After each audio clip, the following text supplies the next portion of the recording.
সোহান আগের থেকে অনেক ম্যাচুরিড একজন, বাট অ্যাজ এ লিডারশিপ বলেন আপনি যে সোহানের ভিতরে ওই গুণ আছে। মাশরাফি ও সাকিব সারা জীবন খেলবেন না, তারা না খেললেও বিপিএল এর মান কমবে না জানালেন spin allrounder Sheikh মাহেদী। Rangpur Riders গোছানো দল, তাদের শিরোপা জয়ের সুযোগ রয়েছে এবার। নিউজ 24 এর সঙ্গে খোলামেলা আলাপে কথা বলেন নিজের বোলিং ও ব্যাটিং নিয়েও।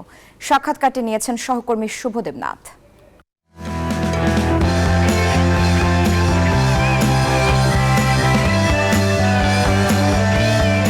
পাওয়ার প্লেতে শেখ মাহেদীকে বল করতে দিলে যে কোনো ক্যাপ্টেনই নিঃসন্দেহে নির্ভর থাকতে পারে।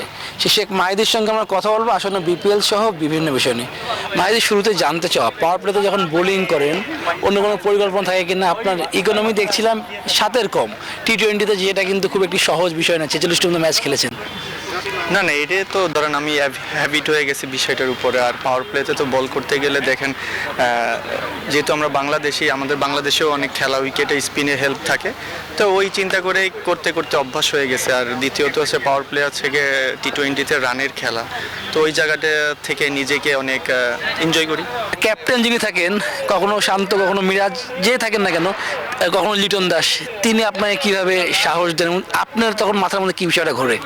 দেখেন, এরা তিনজন ক্যাপ্টেন ছাড়াও আগেও যারা আমাদের সিনিয়র ক্যাপ্টেন ছিল, যারা সাকিব ভাই বলেন, রিয়াদ ভাই বলেন, তামিম ভাই বলেন, মাশরাফি ভাই বলেন, মানে আমি যাদের আন্ডারে খেলছি সবাই আমাকে নতুন বলে বল করিয়েছে। এবং ওই ট্রাস্টের থেকে সবাই ওইভাবে চিন্তা করে।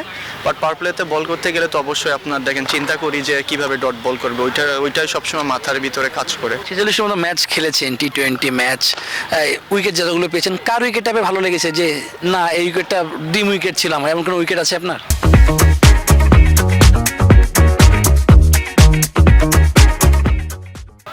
না, এরকম না, উইকেট প্রত্যেকটা উইকেটই ইম্পর্টেন্ট। আমি যদি 11 নম্বর ব্যাটসম্যানের উইকেট পাই সেটাও ইন্টারন্যাশনাল উইকেট কাউন্ট হবে, আর আমি যদি টপ অর্ডারে প্রথম ব্যাটসম্যানের উইকেট পাই ওটাও কাউন্ট হবে। বাট এটা না, বাট সিচুয়েশনের উপর ডিপেন্ড করে যে আমি কখন কারে বল করতেছি, ওইটা এনজয় করতেছি কিনা ওইটার উপর ডিপেন্ড করে। রংপুরে খেলছেন দীর্ঘদিন ধরে, রংপুর টিম ম্যানেজমেন্ট বলি, রংপুর দল বলি, আপনি খেলে কতটা স্বাচ্ছন্দ্য বোধ করেন এই টিমে খেলতে পেরে? দেখেন, আমি 3টা বছর ধরে খেলতেছি, আলহামদুলিল্লাহ সব কিছু ভালো, মানে দেখেন লাইক এ ফ্যামিলি, আমি এখানে একটা ফ্যামিলির মেম্বার হয়ে গেছি। তো এই জায়গাটা থেকে আমিও অনেক মানে নিজের কাছে ভালো লাগা। সোহান অধীনে খেলতে পেরে কেমন লাগে, আর সোহান ক্যাপ্টেন হিসেবে আপনার চোখে কেমন? না, অবশ্যই সোহানের সাথে আমার ছোটোবেলা থেকেই চলাফেরা। অ্যাজ এ সোহান আগের থেকে অনেক ম্যাচুরিড একজন, বাট অ্যাজ এ লিডারশিপ বলেন আপনি যে সোহানের ভিতরে ওই গুণ আছে। এবার দলটাই কত দূর যাবে বলে আশা করছেন? দেখেন, আমরা লাস্ট 2টা বছর কোয়ালিফাই থেকে আউট হয়ে গেছি, বাট আমি চাই না যে এবার আমি কোয়ালিফাই থেকে আউট হই। প্রথম টার্গেট তো আমরা কোয়ালিফাইতে জানি কোয়ালিফাই করতে পারি, দেন ওইখান থেকে ইনশাল্লাহ আল্লাহ একটা ভালো পজিশনে যেতে পারি। সালাউদ্দিন ভাই সঙ্গে আজকে কি ধরনের কথা বলে, এবং তিনি যখন মাঠে থাকেন আপনার কিছুটা নির্ভর মনে হয় তিনি এখন বাংলাদেশ দলের সাথে সরকার করছি?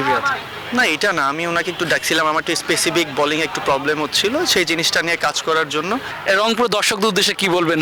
না, রংপুররা যেভাবে আমাদের সাপোর্ট করছে, রংপুরবাসী আসলে অনেক বড় গর্বের বিষয়।